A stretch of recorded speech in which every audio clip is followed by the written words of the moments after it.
Society of होम्योपैथिस्ट Pakistan के ज़ेर-ए-एहतमाम फैसलाबाद में doctors training forum का माहाना इजलास हुआ, जिसमें कसीर तादाद में डॉक्टर्स हजरात ने शिरकत की।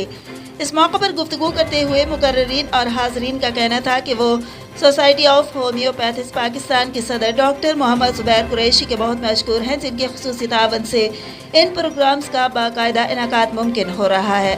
प्रोग्राम का आगाज़ तिलावत कुरान पाक से हुआ, जिसकी सआदत माज राशिद साहब ने हासिल की। नात रसूल मकबूल सल्लल्लाहु अलैहि वसल्लम डॉक्टर अब्दुल गफूर कादरी साहब ने पेश की। प्रोग्राम का पहला लेक्चर डॉक्टर मैमूना ज़की ने इंसानी आसाबी निज़ाम हिस्सा सोमबर्दिया। डॉक्टर मोहम्मद शुएब साबिर साहब ने होम्योपैथी में फास्फोरस ग्रुप की साइंसी तफहीम के मौजू पर दिया। डॉक्टर अरशद शामी ने मेडिकल इस्तिलाहात के बारे में हाज़रीन को आगाह किया। मुकर्ररीन के लेक्चर्स में हाज़रीन ने गहरी दिलचस्पी का इजहार किया और क्लिनिक प्रैक्टिस के लिए बहुत मुफीद करार दिया। डॉक्टर बाबिर हुसैन अंबर ने स्टेज सेक्रेटरी के फ़राइज़ सर अंजाम दिए। डॉक्टर जुबैदा साहिबा ने तमाम डॉक्टर्स साहिबान का शुक्रिया अदा किया। मज़ीद खबरों और अपडेट्स के लिए देखते रहिए टुडे न्यूज़ HD।